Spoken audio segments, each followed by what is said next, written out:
Coming up today on The Story. I was 11 years old, going into grade 6, and my parents were moving out of the city where we had been to this British school, and they were moving up into the desert areas. And the option was go to boarding school in the Himalayan mountains or go and be homeschooled. And I did go up there, and I did already have my best friend who was up there already. And I went up too, and then I found, to my horror, she had a new best friend. The Story. G'day, I'm Jimmy Colefax. Welcome to The Story. Well, author Cecily Paterson was born in Australia, grew up in Pakistan, and has now written several books, both fiction and non-fiction. She joins us today from her home in Sydney to share her story and the events in her life that have shaped her into being the writer she is today. She's having a chat with Eric Scatterbo. Cecily Paterson, welcome to the program. Thanks for having me. Glad to have you with us. And so writing has been a theme throughout your life? Yeah, look, I've always been that kid who, whenever I came to anyone's place for play dates, I was an early reader, and we didn't have many books and hardly any libraries in Pakistan, so I was always on the lookout for another book to read. So I would come to my friend's house, and they'd be expecting me to come and play something, and instead I'd be looking at the bookshelf going, oh, I could read that one. And then I'd be sitting down trying to fit it in before Mum would come and pick me up. So I was actually a very boring friend. But yeah, so reading and writing, they definitely went together.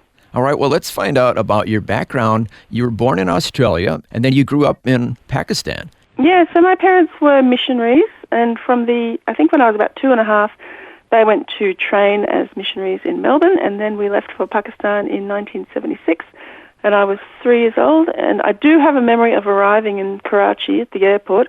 In those days, the plane just went on the tarmac, and you didn't actually walk straight into the terminal. Mm-hmm. And I remember getting out of the plane, and as we got out, it was night, first of all, so there were lights everywhere. And then the heat just hit me like a ton of bricks. It was so hot. It was amazing. Any other childhood memories growing up there in Pakistan? Oh, I mean, I have plenty. The first day we arrived, when you're very cute in Pakistan, old ladies like to pinch your cheeks. Except they do it really hard and it really hurt. Oh. I didn't really like that. But, I mean, plenty of good memories. All my greatest childhood memories are from Pakistan. And you become part of the place where you grow up. And so actually when the bushfires came through and everybody was smelling of smoke, and I got out of the car one day and sniffed the air and went, oh, it smells like my childhood, because Karachi air quality was never good and it always smelled a bit dodgy. And it just made me feel really excited and like I was home. Well, that's kind of interesting. And then elections also played a role in your childhood. Yeah, so when we arrived, really Pakistan was in the middle of a bit of a political crisis. I mean, in lots of ways you could argue it's been that way for a long time. But they were having a particular political crisis, and they were having elections, I think probably in 1977 it was. Mm-hmm. Anyway, lots of demonstrations in the streets, lots of riots, lots of stone throwing. And my parents were quite green in those first few years, and there was a public holiday. And they said, oh, public holiday, let's take the kids to the beach. So we all went to the beach in the car. And then the trouble was we had to come home, but what they didn't know was that on that road coming back from the beach out of the city, there was a big demonstration, and people were there very angry and throwing things, and we had to drive right through the middle of it. And I do remember very clearly them saying, right, kids, you got to sit down really low. So we had to sit down where you put your feet in the car, and I think we were actually genuinely scared that the rocks being thrown at our car would break the windows and we wouldn't be safe. We got through. It was all right. I can imagine how that would have an impact on your little psyche as a young person. Well, I mean, I suppose it did, but because when you grow up with something, you just assume it's normal. You don't really understand what effect that has. I had a lot of bad dreams as a child. Perhaps that was part of it. Well, it could be. It certainly would be understandable. Yeah, that's right. And I mean, things like my brother, when he was 5, he said to me, apparently, my mother remembers this, let's play elections. You get in the wagon and I'll throw rocks at you. So, it was a very common part of our experience, which was you avoid the danger. There's danger definitely out there. Don't go out there. It's dangerous. And, it's quite normal. But then it wasn't always like that. And there were things about Pakistan which, while dangerous, were so much more fun than Australia. Like more extreme colours and more extreme experiences.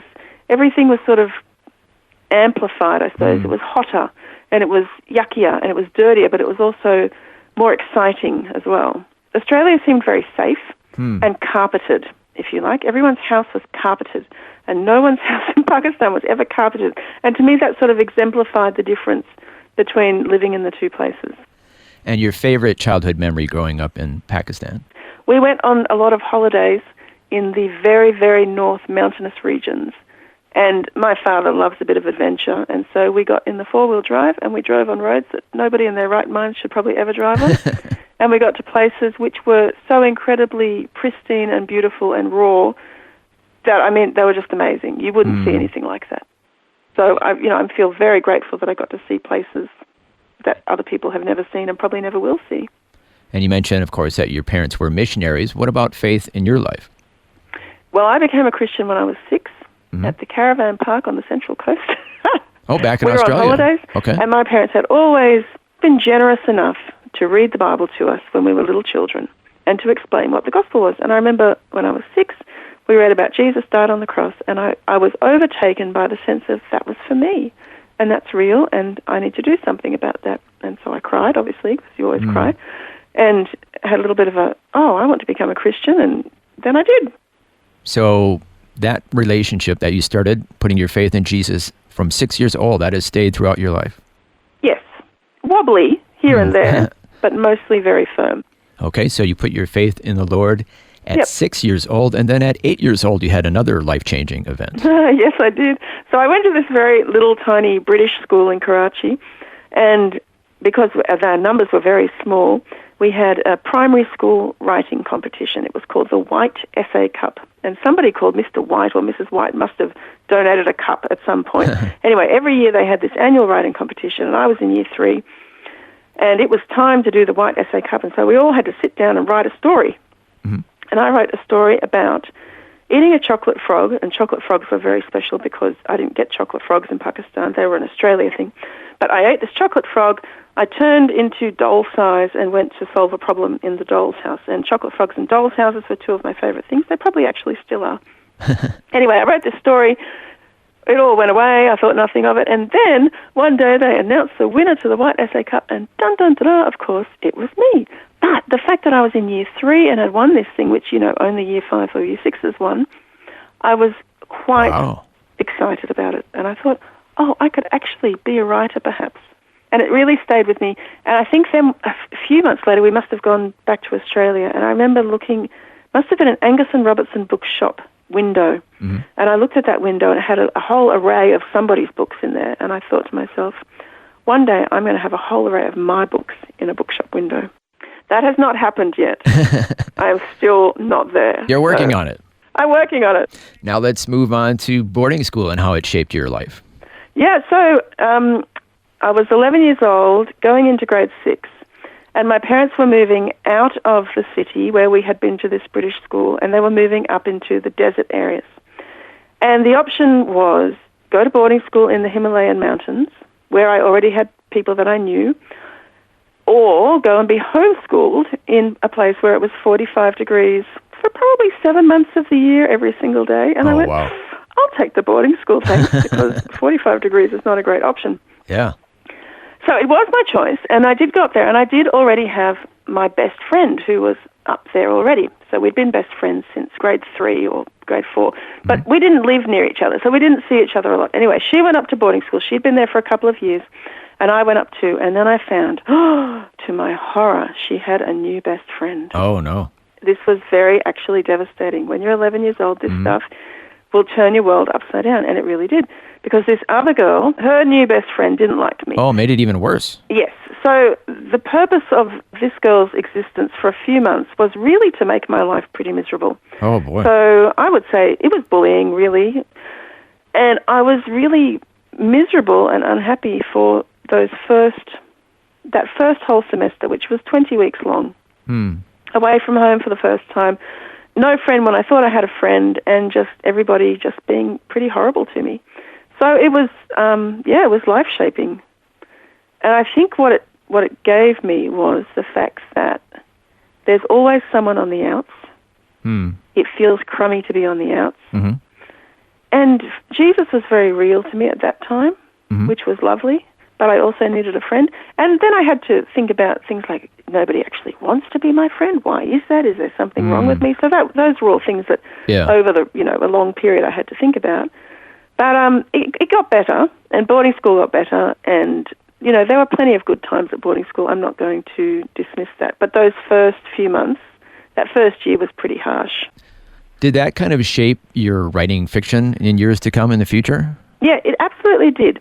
So after my fourth child was born, I thought, I'm actually finally ready to write fiction. I'd been putting it off for years and years, thinking I'm not emotionally ready to put myself on the page yet. I don't mean put myself on the page. What I mean is put something on the page which is authentic and truthful and meaningful and will last. I wasn't ready to do it, but after the divorce of my fourth child, I thought, no, it has to be done, and I'm ready to do it now. So I sat down and I thought, well, they reckon that you have to make decisions about what you're going to write.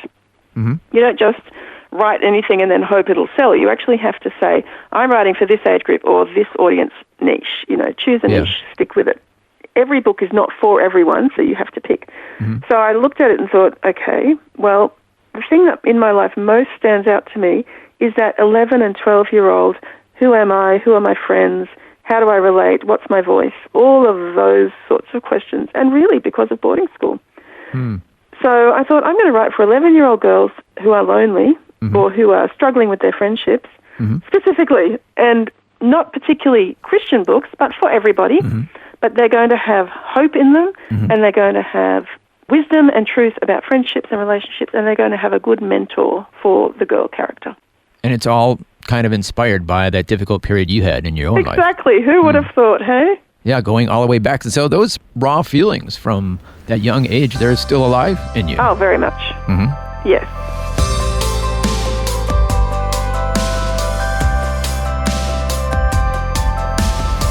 You're listening to The Story. Our guest today is author Cecily Paterson, who's been sharing about what it was like for her to grow up as a missionary kid in Pakistan. Next, we're going to find out about the books Cecily has written and the stories behind them. All that and more is coming up when we return. The Story.